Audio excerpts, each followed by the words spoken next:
चुनाव चुनाव चुनाव लोकतंत्र का महापर्व। और अब लोकतंत्र का ये महापर्व मनाया जाने वाला है गुजरात में। हिमाचल में भी इसकी तैयारी तेज है, पर लेकिन आज जो हम आपसे बातचीत करने जा रहे हैं वो है गुजरात। मेरा नाम है सृष्टि गोयल और आज हमारे साथ मौजूद है हमारे वरिष्ठ पत्रकार विचित्र मनी जी। सर बहुत बहुत स्वागत है आपका। विचित्र सर बहुत बार हमारे साथ बहुत डिटेल आपको पॉलिटिकल एनालिसिस दे चुके हैं, बट ये जो गुजरात का समीकरण है ना, ये जितना बदला है 2017 से अब तक सबसे इंटरेस्टिंग नज़र आ रहा है सर। सबसे पहला मेरा सवाल इसलिए यही है कि ये जो डायनेमिक्स चेंज हुई है एक्चुअली किसका कितना प्रभाव है और किसकी कितनी तैयारी है?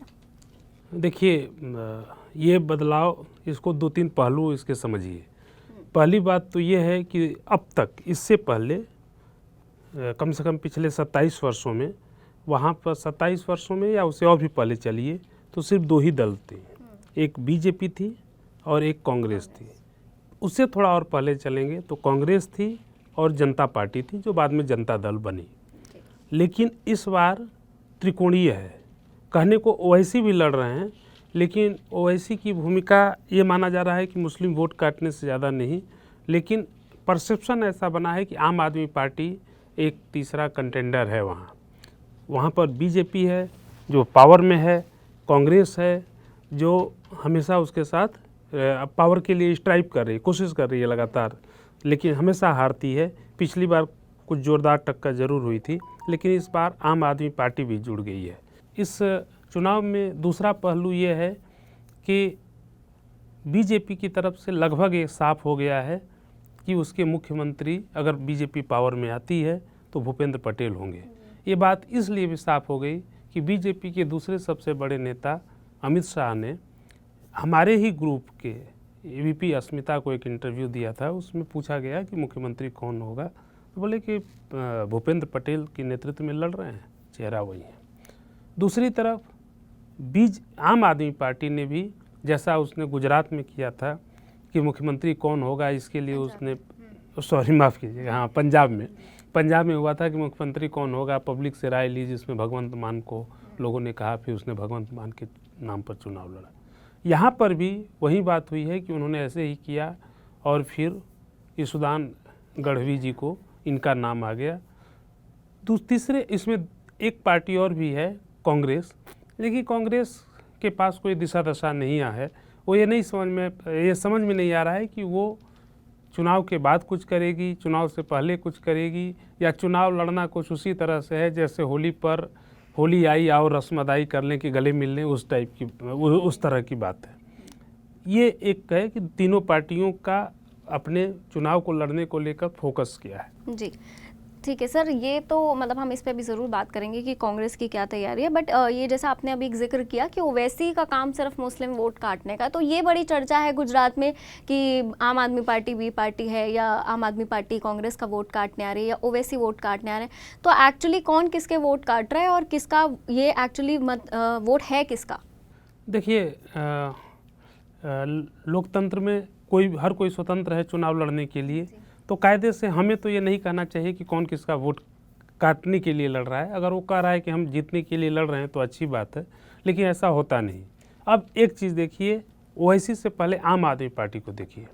आम आदमी पार्टी इस चुनाव में आ गई है। लोग ये कह रहे हैं कि आम आदमी पार्टी कांग्रेस का वोट काटेगी, लेकिन मुझे लगता है कि आम आदमी पार्टी कांग्रेस का ही नहीं, बीजेपी का भी वोट काटेगी, अगर वो वोट काट सकी तो। अगर उसका प्रभाव, जो एक परसेप्शन बना है, वो परसेप्शन दिखता रहा तो। अगर वही जिस तरह उत्तराखंड में भी कांग्रेस लड़ी, आम आदमी पार्टी लड़ी थी, लेकिन बिल्कुल उसको वोट नहीं मिला, वैसी स्थिति बनी तो नहीं मालूम, लेकिन जो परसेप्शन दिख रहा है, एक उसने इम्प्रेशन बनाया है, उसमें वो दोनों का वोट काटती हुई दिख रही है, या तो बीजेपी की भी और कांग्रेस की। अब कैसे इस बात को समझिए, केजरीवाल ने सॉफ्ट हिंदुत्व का टारगेट लिया। सॉफ्ट हिंदुत्व के साथ वो दिल्ली मॉडल लेके आए हैं। दिल्ली मॉडल उनका विकास का मॉडल है, सॉफ्ट हिंदुत्व उनके धर्म का मॉडल है। गुजरात में क्या होता रहा है, एक हिंदुत्व है जो बीजेपी का अपना मॉडल है, गुजरात मॉडल प्रधानमंत्री नरेंद्र मोदी के विकास का मॉडल है। तो बीजेपी और प्रधानमंत्री के बरक्स आम आदमी पार्टी का दिल्ली मॉडल और सॉफ्ट हिंदुत्व, जिसमें नोटों पर लक्ष्मी गणेश की फ़ोटो लगा दो, मंदिर मंदिर घूम लो, बिल्किस बानो जैसे संवेदनशील मुद्दे पर एक शब्द मत बोलो, ये सारी चीज़ें दिख रही हैं।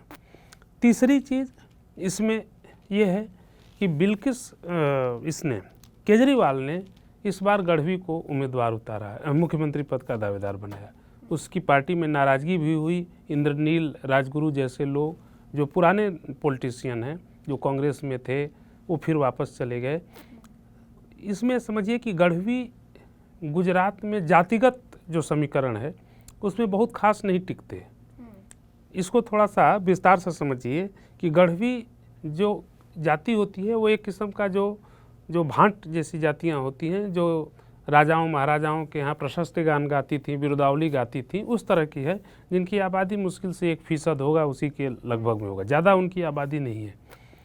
लेकिन अब चूँकि लोकतंत्र है तो लोकतंत्र में ये नहीं देखा जाता है भाई कि कोई किसी जाति धर्म का हो, उससे क्या मतलब, पब्लिक जिसको जिताएगी वो आ जाएगा। इस लिहाज से तो ठीक है, लेकिन ये भी सही है कि वोट जाति और धर्म के नाम पर पड़ते हैं। तो क्या गढ़वी के नाम पर बीजेपी आम आदमी पार्टी वोट ले पाएगी? ये बात इसलिए उठ रही है कि उनके प्रदेश अध्यक्ष हैं वो गोपाल इटालिया, वो आते हैं पाटीदार समाज से। पाटीदार समाज वहाँ का सबसे प्रभावशाली समाज है, जातिगत आधार पर भी और ये आर्थिक या सामाजिक ताकत के रूप में भी। वो करीब 14% है। लेकिन अब वो पाटीदार वोट क्या जो बीजेपी से नाराज़ कुछ हद तक बताई जा रही थी, अब जब वो गढ़वी को मुख्यमंत्री के तौर पर सामने पेश कर चुके हैं, जिनकी आबादी 1% के करीब हो, तो इनके साथ जाएगी। मैं ये बात इसलिए कह रहा हूँ कि इसके पीछे कुछ ऐतिहासिक पृष्ठभूमि है। देखिए, गुजरात 1960 में बना था। 1960 में गुजरात बना तो शुरू में 5 साल तक उसके मुख्यमंत्री बनिया रहे, मेहता जी थे। वो बनिया आबादी, वैश्य आबादी वहाँ पर 3% है। उसके बाद फिर ब्राह्मण बने 8 साल तक करीब, हितेंद्र देसाई थे और घनश्याम ओझा थे ये लोग, तो उनकी आबादी 4% है। तो उस समय पब्लिक में वो अवेयरनेस नहीं था, जो समाज की दमित या पिछड़ी जातियाँ थीं वो सोच ही नहीं पाती थीं कि हम आगे बढ़ पाएंगे, तो वो पीछे रह गई थी। लेकिन 1973 में जब एक बार पटेल मुख्यमंत्री बन गए तो उसके बाद देखिए कि पटेल बने, क्षत्रिय बने। क्षत्रिय भी वहाँ पर बहुत नहीं है, वो भी 5% हैं, लेकिन पटेलों का वर्चस्व बढ़ता गया। नरेंद्र मोदी के आने के बाद ये ज़रूर है कि इनका सबसे लंबे समय तक एक मुख्यमंत्री भी रहे और इनका प्रभाव सारी जातियों पर रहा। लेकिन अब बदले समीकरण में क्या आम आदमी पार्टी गढ़वी पर दांव लगा करके अपने लिए वोटों का समीकरण साध पाएगी, और क्या कहीं वो वोट का खेल ही बीजेपी से ज़्यादा वो उस वोट के उस गढ़वी के नाम पर जो दूसरे स्थानीय वोट हैं, जो छोटे छोटे वोट हैं, जो बीजेपी को मिलते हैं या नहीं मिलते हैं नहीं मालूम, जो कांग्रेस को भी जाते हैं, क्या वो वोट कांग्रेस की न जा कर के आम आदमी पार्टी को जाएंगे तो उसमें वो कांग्रेस को डेंट लगाएंगे? तो ये है कि सॉफ्ट हिंदुत्व के नाम पर बीजेपी को भी डेंट लगा सकते हैं, और छोटी छोटी जातियों के जो वोट हैं जो कांग्रेस को मिलते थे उनका वोट ले पाए तो क्या उनको भी डेंट लगाएंगे? ठीक है सर, आम आदमी पार्टी का क्या आइडिया हो सकता है इस उदान गढ़वी को लेके, ये आपने एक्सप्लेन कर दिया। एक सर्वे है सर हमारा सी वोटर का, वो अपने दर्शकों के साथ भी हम शेयर कर लेते हैं। कांग्रेस 2017 में 41% वोट शेयर लेके बैठी थी। अब वहीं अगर आप सी वोटर का सर्वे देखें तो 2022 में 29.1% पे वो आ गया है। बीजेपी 49 पर थी, अब 45.4 पर आ गई है। वहीं आम आदमी पार्टी, जिसका खाता भी 2017 में नहीं खुला था, अभी वो 20.2% का वोट शेयर दिखा रही है। तो डायनामिक्स तो काफ़ी क्लियर दिखाई दे रहा है। तो इसको ऐसे देख सकते हैं कि क्या आम आदमी पार्टी सिर्फ वोट काटने की नहीं बल्कि एक नई पार्टी के रूप में स्टैब्लिश भी हो रही है गुजरात में? ये सबसे बड़ा खतरा कांग्रेस के लिए है। कोई भी पार्टी अगर उभरती है तो वो अपनी ही इच्छा शक्ति और अपनी कोशिशों और जनता के बीच अपील से आती है। लेकिन आप इसमें एक चीज़ ये देखिए, जो आप ध्यान से आपने अभी खुद बताया कि बीजेपी का वोट परसेंटेज गिर रहा है, 49 से 44-45 पर आ जा रही है। आप ये देखिए कि पिछली बार ही बीजेपी का हाल बहुत बुरा था। कांग्रेस वहाँ पर जीत भी सकती थी, क्योंकि सूरत में 16 सीटें आती हैं और सूरत के लोगों ने, ये खासकर व्यापारियों ने चुनाव से पहले एक बार ये पोस्टर इस तरह का भी दिया था कि हमारी भूल कमल का फूल। बावजूद इसके जब वोट देने हो गए तो उन लोगों ने वोट बीजेपी को ही दिया। बीजेपी वहाँ 16 में शायद 15 सीटें जीत ली थी। अगर वो 15 या 16 के 16, मुझे ठीक से याद नहीं आ रहा है, ये या तो 16 या 15 सीटें जीत ली थी। अगर वो सीटें कांग्रेस की तरफ गई होती तो खेल तो उसी समय बदल गया होता है। लेकिन कांग्रेस ने 5 साल तक कोई प्रयास वहाँ नहीं किया, और कांग्रेस के प्रयास न करने का ही नतीजा है कि आम आदमी पार्टी को अपने लिए उभार के लिए वहाँ पर एक ज़मीन मिल गई।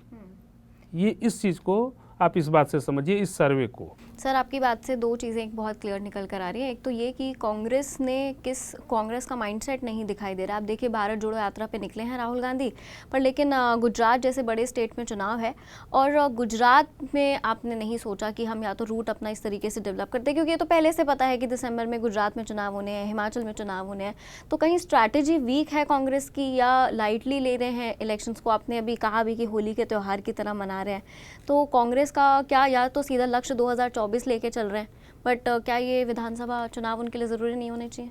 देखिए, कांग्रेस की रणनीति क्या है और क्यों ऐसा करें तो कांग्रेस के रणनीतिकार जानेंगे।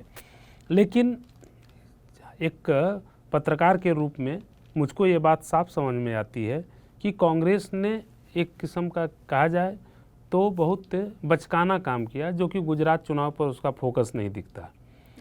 हालांकि प्रधानमंत्री नरेंद्र मोदी ने एक भाषण में कहा था अपने कार्यकर्ताओं से कि कांग्रेस पर ध्यान रखना, वो छुपा छुपा प्रचार कर रही है, वो चुपचाप प्रचार कर रही है।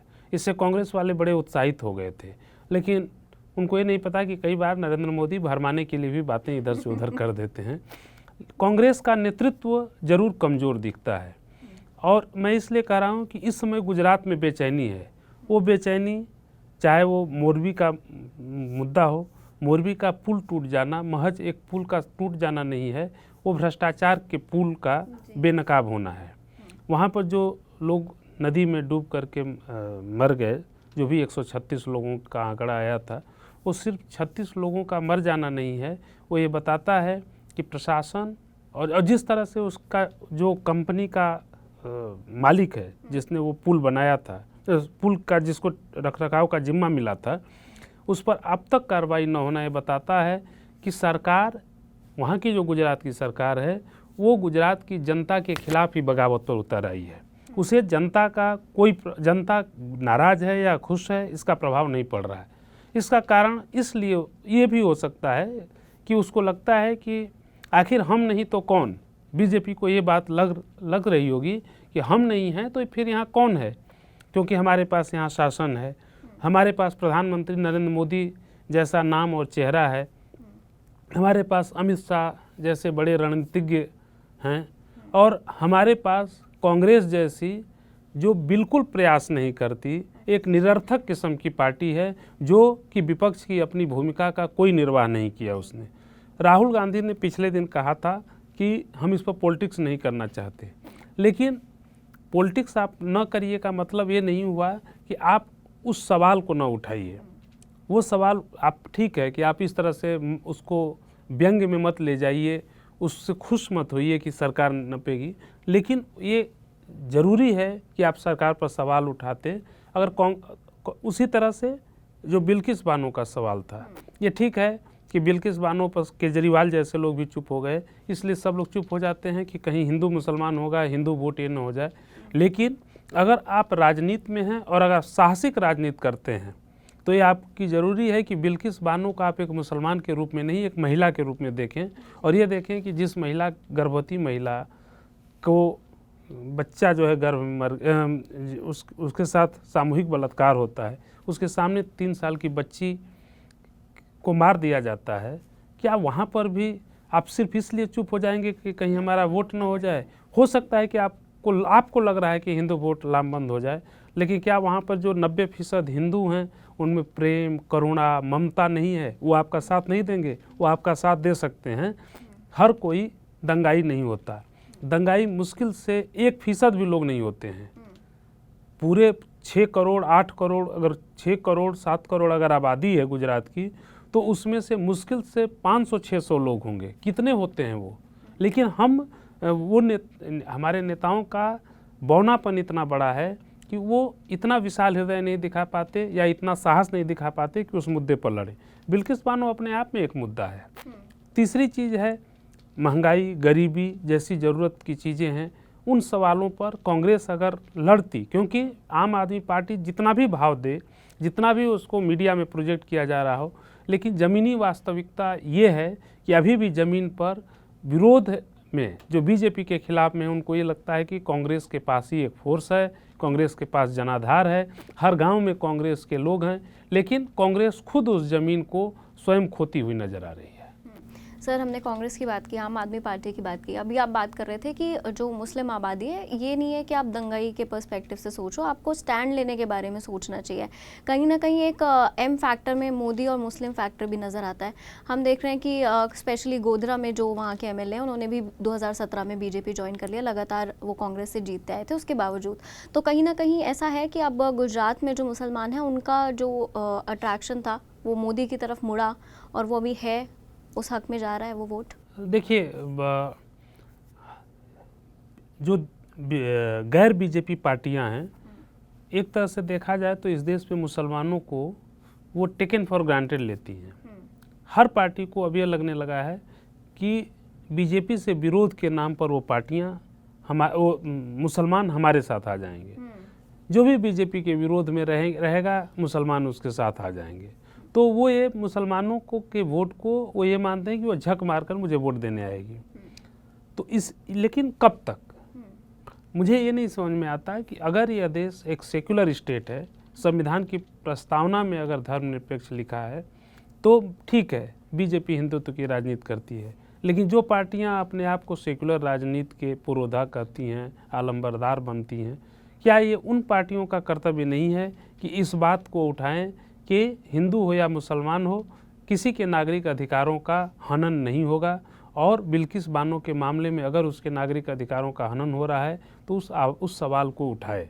ये सवाल न कांग्रेस उठा रही है न बीजेपी उठा रही है, क्योंकि ये सब अंदर ही अंदर ये डरे हुए हैं कि कहीं वोटों का ध्रुवीकरण न हो जाए। ठीक है सर, एक बहुत क्लियर सा है, प्रधानमंत्री जी लगातार रैलियां कर रहे हैं, क्या अभी भी मोदी ही गुजरात में गारंटी है बीजेपी के वोट का?